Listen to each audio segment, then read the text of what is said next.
Today we have a look at the all-new 6th generation 2025 Subaru Forester.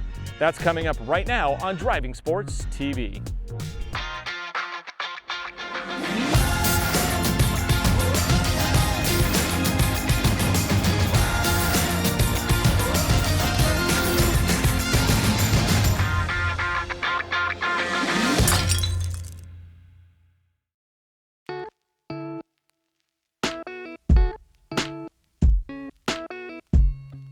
The Forester has been one of Subaru's best-selling vehicles for the past 30 years. In fact, they've sold 2.6 million of them in North America alone. For 2025, Subaru is giving the Forester a significant upgrade with a stiffer chassis, new tech, and streamlined looks.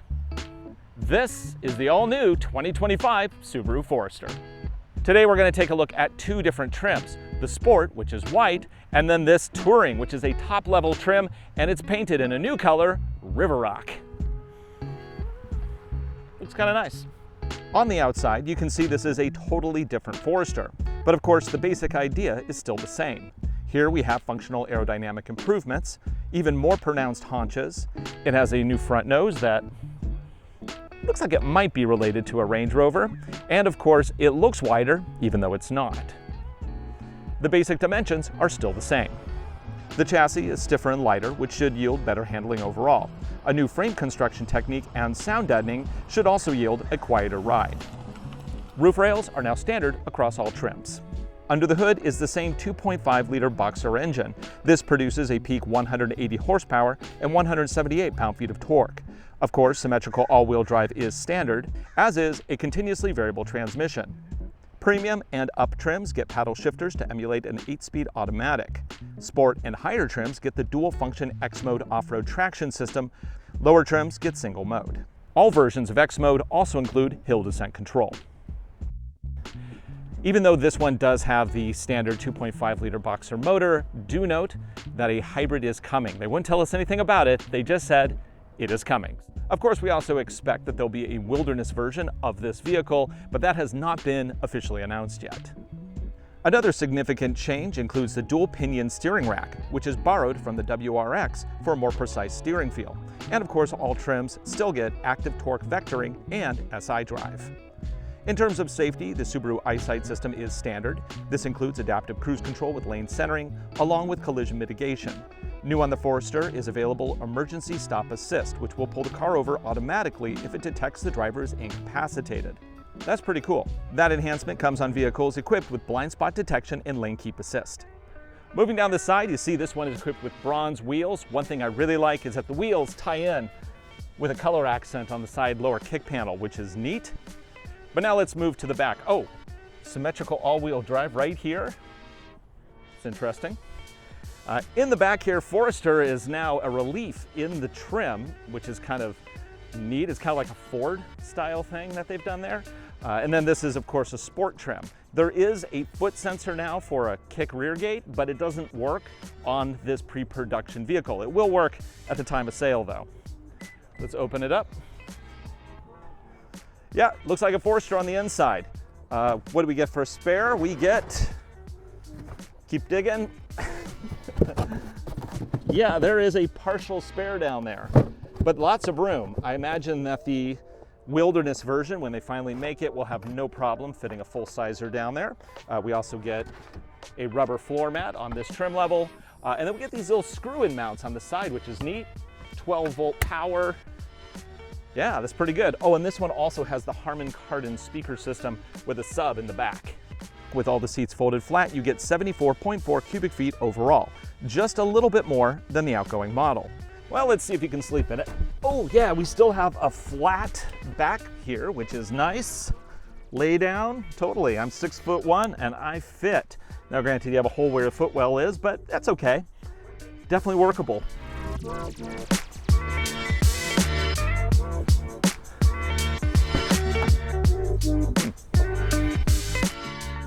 In the back, oh yeah, loads of legroom. This is really nice.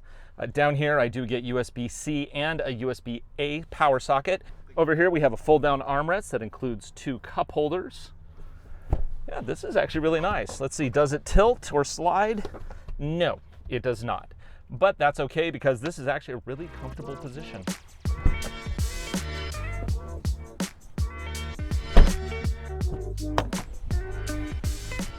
Okay, this is nice actually. The whole interior, it feels like a Forester or like other Subarus, but it just feels more modern. It feels nicer, and these seats are fantastic. They're super soft.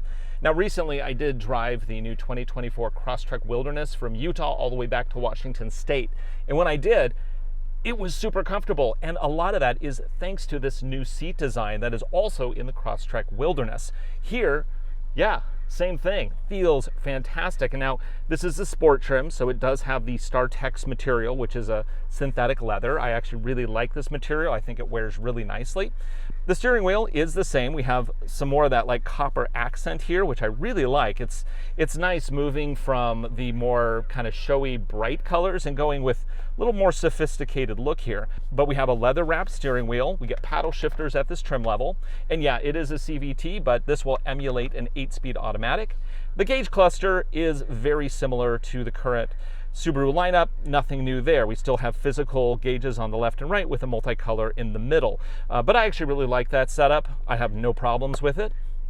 Over here we get 11.6-inch display. Now this is the upgraded unit, but it's clearly what they designed the interior around. Yes, a 7-inch is available in the lower trims. I've never seen it. I have no idea if it looks good or not. Chances are they will never show us one. You'll have to go to a dealer to see what that looks like.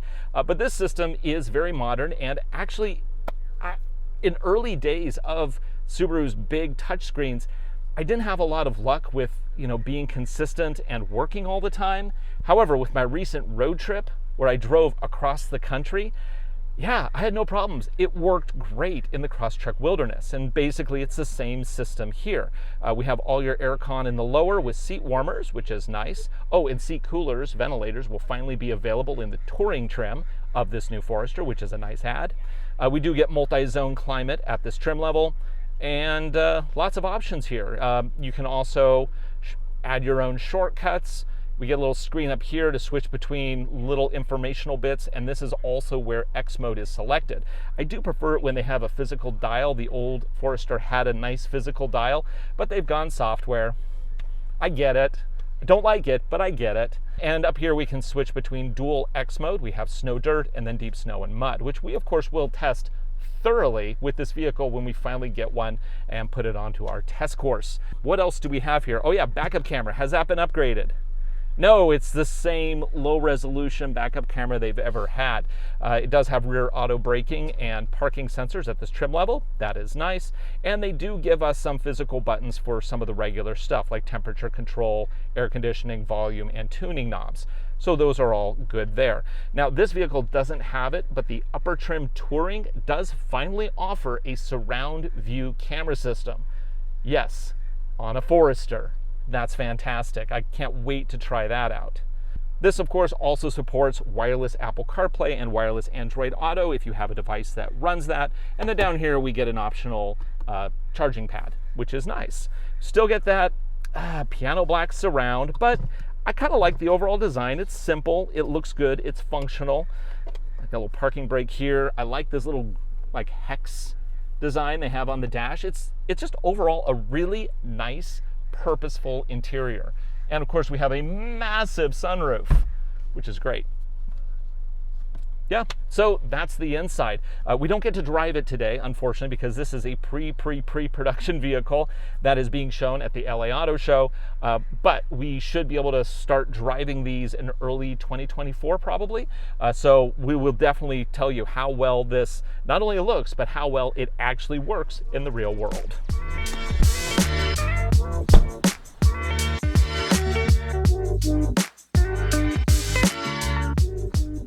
So this Touring upgrades a number of items. First off, we actually get a heated steering wheel. Yay, that's cool. We also get ventilated seats, which I think is a first in a North American Subaru Forester. X mode is the same. The transmission and engine are all the same. Oh, this does also have an eye detector to follow my attention. Making sure that I'm attentive to the road. So that's something. If you don't want your car spying on you, don't get the Touring. And then up here we also get a digital mirror. So that is, I don't like driving around with digital mirrors on. However, if your trunk area is completely loaded, this allows you to see through it, which is nice. The seats are the same, although I really like this leather treatment on these. There's a little Alcantara insert, and then we also get this vented leather, which is really nice. It feels fantastic. And then there's 2 memory modes for setting the seat position, which is great. Yeah, I mean, if you really wanted a deluxe Forester, that's what you get here. Yeah, this is really nice. I could get used to this. So that's our world premiere first look for the all-new 6th generation 2025 Subaru Forester. Of course, today we just went over facts and figures and kicked the tires. Early next year, we should get a first drive in it, and I'm definitely looking forward to putting this vehicle to the test on our mountain test course. This new Forester should go on sale in spring of 2024, and you're not going to want to miss out on all the action we have coming up with the Forester, so be sure to hit that like and subscribe button. For Driving Sports TV, I'm Ryan Douthit. Thanks for watching.